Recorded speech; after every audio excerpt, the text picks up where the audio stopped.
G'day, it's Warrick Bishop here, and welcome to my podcast and videocast station. Today, super excited to have Dr. Rebecca Luong back for a second time. Hi, Rebecca, how are you?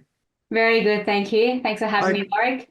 Absolute pleasure. For those who missed the first part, I strongly recommend you go back and listen to it. But in the meantime, I'll let you know that Rebecca is a qualified and practicing dietitian. She's done a PhD in cardiometabolic health, and she's an accredited sports dietitian as well, so very well credentialed. She's also co-founder of Heartful Flavors, and we're going to talk about Heartful Flavors in just a little while. If you missed the first podcast, you will find it interesting. We talk about a heart and metabolic healthy diet, and we talked really about reducing carbohydrates and how they tie in with insulin. What I'd really like to dive in on are the other macronutrients, and I'm going to really tease Rebecca out on fats and protein and the sort of things we need to be aware of as we age and the nutrients we need to be getting on board to promote healthy aging. So, Rebecca, I'm going to open that up for you. As you're speaking with your clients or patients around a healthy aging diet, where do you start and what are some of the absolute priorities that you want to get across to these individuals? Thanks. So with, what's good for healthy aging is also healthy, good for your heart. So it comes together. Like we know, when I looked into the research, if you have frailty, it increases the risk of you have a higher risk of the major adverse cardiovascular events by 2 to 5 times. And if you have frailty, it increases the risk of developing the cardiovascular disease about 2 times. So they're quite interrelated, but we don't know which one comes first, okay? It could be a bi-directional relationship there. But yeah, so, in the research I've done, it's similar to a healthy dietary pattern for your heart. What we found particularly in our one was like the vegetables, legumes, and seafood dietary pattern was associated with reduced prevalence of frailty. But that's just a cross-sectional analysis, but there's also different longitudinal analyses of other cohort studies that showed similar. In terms of diet and frailty in trials, there isn't that many directly on a whole dietary pattern on trials. I think there are some maybe underway, but it's also because when we get older, it's hard to, I guess, for older adults to have a long-term, a long trial. That's I guess a limitation. Is quite expensive to conduct as well. I'll jump in there a little, Rebecca. Yeah. I guess when we're talking frailty, and to be honest, I don't even have a formal definition. I suspect. Yeah. I'm sure the World Health Organization have a formal definition, and you may know it, but from a pragmatic perspective, one thinks of frailty as loss of condition, loss of muscle mass, loss of functional capacity. And I guess as we think, and certainly the people listening may be in the same boat, as we think of that, we think, well, it's probably muscles and muscle deterioration that is a significant player in that space. And if we're thinking about muscles, how do we look after our muscles from a dietary perspective? And I'm not a dietitian, but one can't help but think that protein and protein consumption is really central to that. How would you describe that? How would you see that? How would you discuss it with your clients? Yeah, thanks.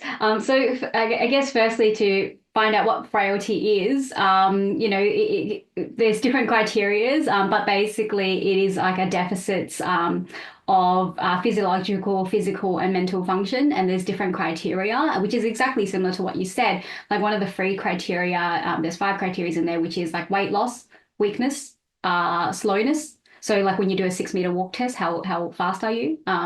Exhaustion. And low activity. So like, less exercise that you do. Another criteria can be like the Rockwood criteria, which is looking at the accumulation of deficits and conditions and disability. So I wouldn't say there's a solid definition, but there's different definitions there, and it all talks similar things of these kind of inadequate or less function, right?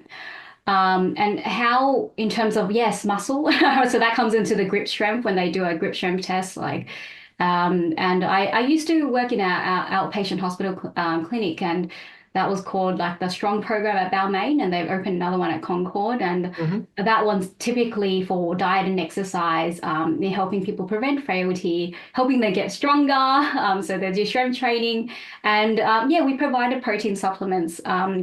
After their strength training sessions. Okay. So usually after you do any sort of strength training, you want protein during, before, during, or after, at least 20 or 30 grams to help with the muscle synthesis rate that increases during training. Yeah. So when we're talking about protein consumption, really what we're talking about is people eating the proteins that then get broken down to amino acids, which are the building blocks for proteins that the body, once they've absorbed them and digested them, then use those building blocks to rebuild the proteins that we actually want for ourselves. So what sort of amount of protein should people be eating? How do they know?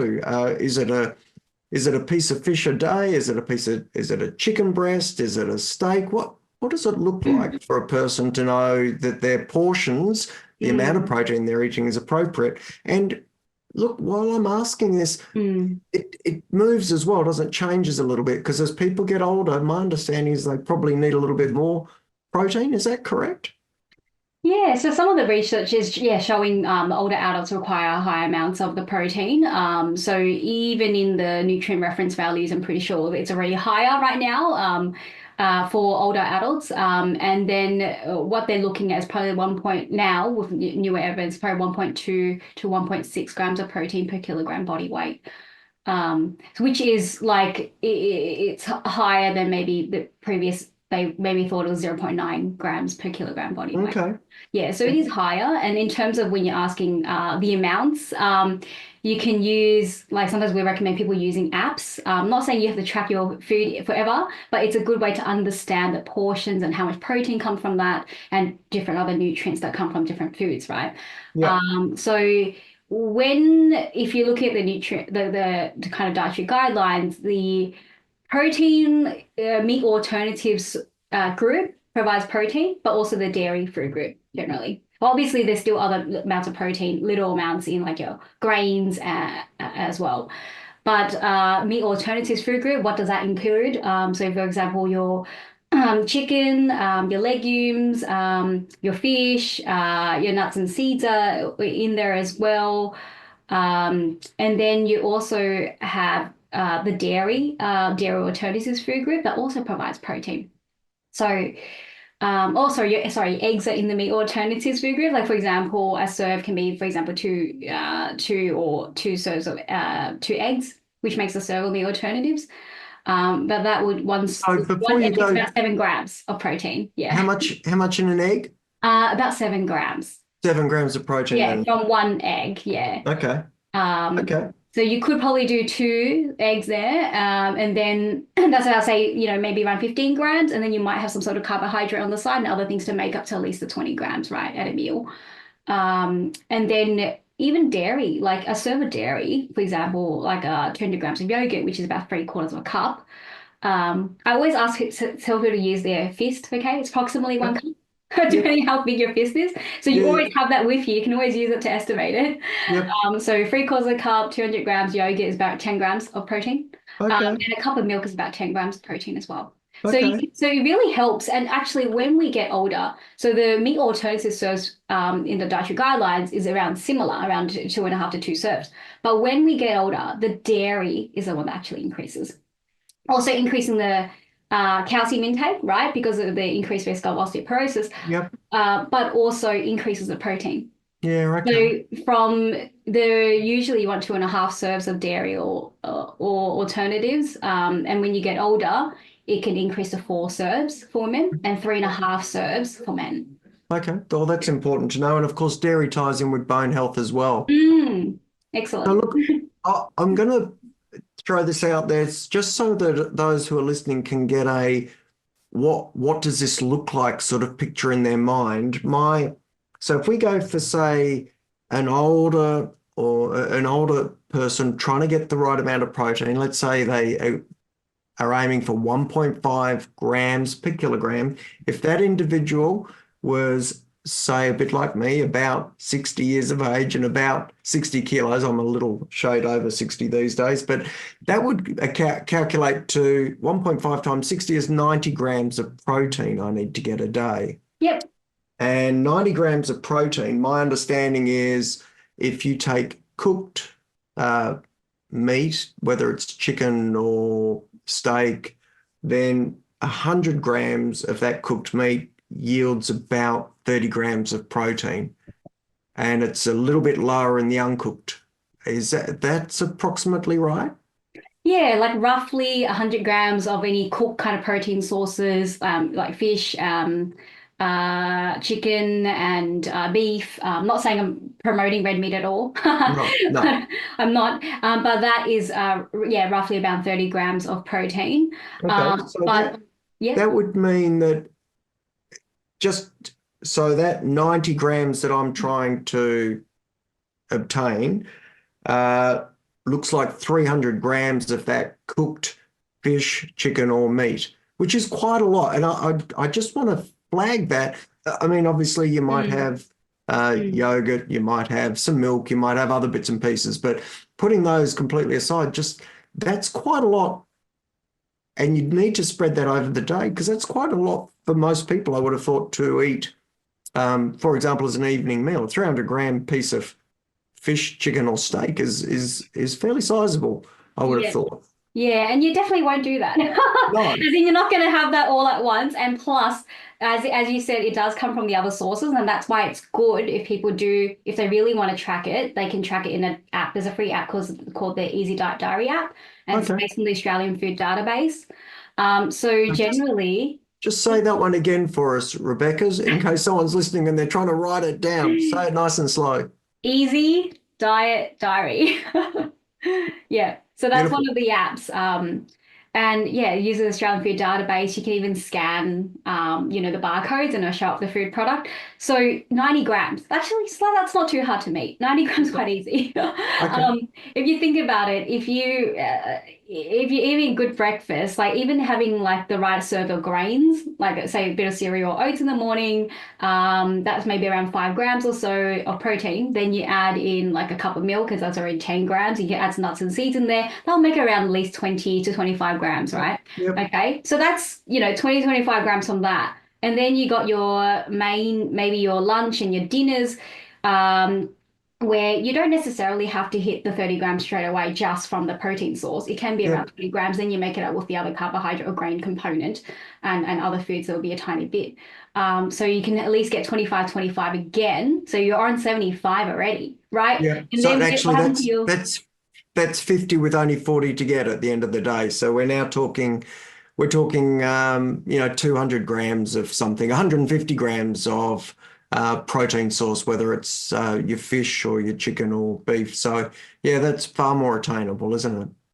Yeah, so there's different serve sizes, like for what equates to a serve in a meal alternatives food group.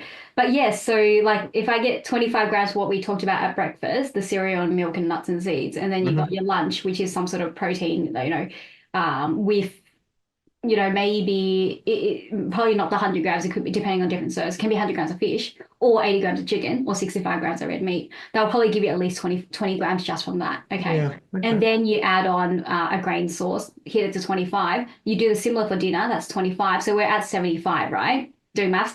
And then you have your mid meals. And what happened to, your 3.5 serves of dairy? Yeah. That would definitely go over 90, right? Beautiful. Yeah. Beautiful. What sort of advice do you give people around protein supplements? Do you support them or rather see people eat whole food? I'm guessing whole food makes more sense, but do you have many people ask about supplements and supplementing with protein?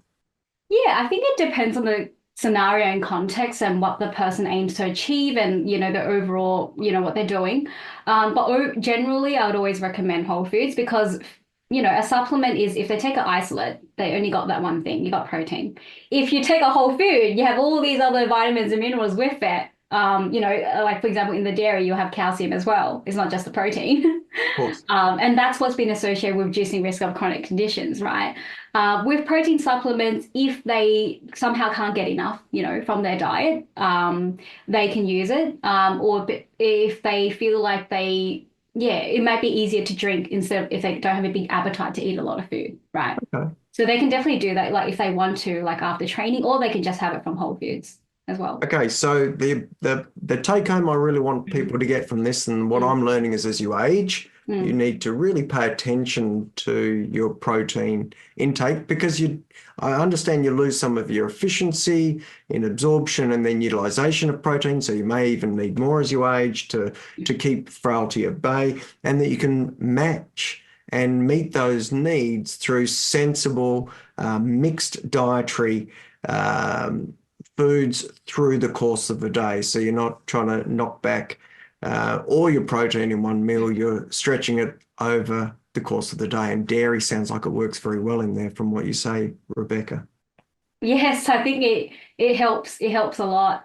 Yeah. And if you feel like you're gonna, juggle all this yourself, you don't have to. You can always see a dietitian. Like Perfect. as a prevention check, basically. Like a lot of times, even with high blood sugars or things like that, I can see it before it happens. And then it happens, and then they come and I was like, I told you not to, or I gave this advice, and and then they know, and that's okay. But people learn, and hopefully they can control it over time. But yeah, see someone even at different life stages as you go through your life, because your dietary requirements will change. Cool. Now, just a couple of words on what your recommendations are with regard to saturated fat and cholesterol when you're talking to your heart healthy, metabolic, healthy, aging, anti-frail clients or patients. Yeah, so the recommendation's still there to limit saturated fat intake. Mostly, firstly, you would always look at if they're having excessive discretionary foods that are, high fat, high salt, high sugar, and high fat in terms of high saturated fat, like the biscuits and pastries and cakes, that can somehow slip in. Like you can have it on occasions, but if you know that occasion's coming up, then you can save it for that occasion and try to make sure it's not an everyday thing. And they can also use the app to track that as well. There is a guideline, the dietary guidelines, where we want the saturated fat intake to be less than 10% of the overall energy intake. So for example, if you're limited 6,000, your energy intake 6,000 kilojoules a day, then you want 600 kilojoules from saturated fat, which 37 kilojoules per gram of saturated fat. So you just do 600 divided by 37, which, for example, just going to do that quickly, is about 16 grams of saturated fat a day. Yeah. Okay. Yeah. Yeah, so they can track that and they know what contributes to saturated fat. Like I'm not going to say limit your fatty fish, no. They will be more the other sources. Yeah, what kind of foods they are. Well, so I'll just jump in here. Certainly, saturated fats are important for blood cholesterol levels. So as you're probably aware, and some of our listeners will find this really interesting, when people eat cholesterol, that cholesterol doesn't necessarily raise the blood measured cholesterol, because our bodies make cholesterol. And there's a frustration when people try and improve their cholesterol levels through diet alone. They'll often reduce their cholesterol. And foods like eggs or prawns that they perceive as high cholesterol, they'll stop eating those. Well, the frustration is that the body has a set point for cholesterol, and this is genetically determined. So look to your parents to blame them for wherever your cholesterol is. The frustration is if you eat less cholesterol, your body makes more cholesterol, and therefore your cholesterol levels don't change that much. And conversely, actually, if you eat more cholesterol, your body makes less cholesterol, and again, it doesn't move so much. So exactly as you were talking about, Rebecca, it's saturated fats, consumption and increased consumption of saturated fats that are then absorbed drive cholesterol levels up. Reducing saturated fats help bring cholesterol levels down. So not exactly what you'd imagine. What you're eating isn't changing directly what's occurring in the bloodstream. It's an indirect, and it's saturated fats that have more of an impact in actual fact.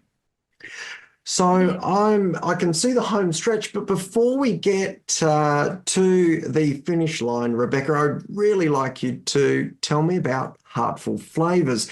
I know you are the co-founder, but tell me what the business is about, tell me how you became interested in it, and tell the listeners a little bit about why it might be helpful for them and how they could find out more about it. Yeah, so Heartful Flavors, well, I grew up loving cultural foods, and like I understand with the knowledge as a dietitian, the average sodium intake is double the recommended upper limit in Australia, like at 3,600 milligrams per day, and globally it's probably around 4,000 milligrams per day, but to reduce the risk of chronic disease, it's less than 1,500 to 2,300 milligrams per day. So excess sodium intake has been actually attributed to 1.9 million deaths and 45 million disability adjusted life years globally. So it is a really, really big issue. And we just don't want to, lifespan as long. We also want a health span. So, living healthily without disability. So it's important for that. And we know there's a relationship, between sodium and blood pressure, but obviously kidney issues and other things as well. So how do you create healthy cultural meals or particularly Asian meals without salt, fish sauce, soy sauce, oyster sauce? Like, what is the solution? And, from that background, like knowing that knowledge, I subconsciously just reduced having it and limited my favorite cultural meals to sometimes. And it was really hard to watch family, friends, and clients consume meals that were high in sodium, often unbalanced in nutrition. So I thought, it's so integral as a part of our culture, and I felt like I was losing a vital part of my cultural identity if I couldn't find a solution. So I thought, look, I have the knowledge. I got food science background. I have dietetics. I'm in this area of heart health. Why can't I make it happen? So together with some food science university friends, we thought of doing these flavors. We only use herbs, spices, yeast, fruit, and vegetables, and that mimics the flavor of those Asian meals. So I'm really happy with it, and we did a pilot launch in September last year, and it's been going well. And at the back of pack, there's actually nutritionally balanced recipes. So one pack makes 4 meals, and those nutritionally balanced recipes help you meet like 2.5 serves of veggies, 1 serve of meat alternatives, 1.5 to 2 serves of grains. So it helps you with meal prepping. You don't have to calculate it all yourself. It's done for you. And it's also in alignment with the Mediterranean and DASH dietary patterns. They're actually right here behind me. So it's a good solution because as a dietitian, we know there's, barriers between advice and implementation. If you're like, confidently you can say health professionals can take this and be like, hey, you can use this. It'll be a healthy flavor. There's no added salt, no added sugar. It has a 5 health star rating. That's our first in the category. And you can use it and follow the back of pack recipe. That's all you need to do. And it's ready in less than 30 minutes. Some of them you can just add hot water. It makes the sauce instantly, and also the broth.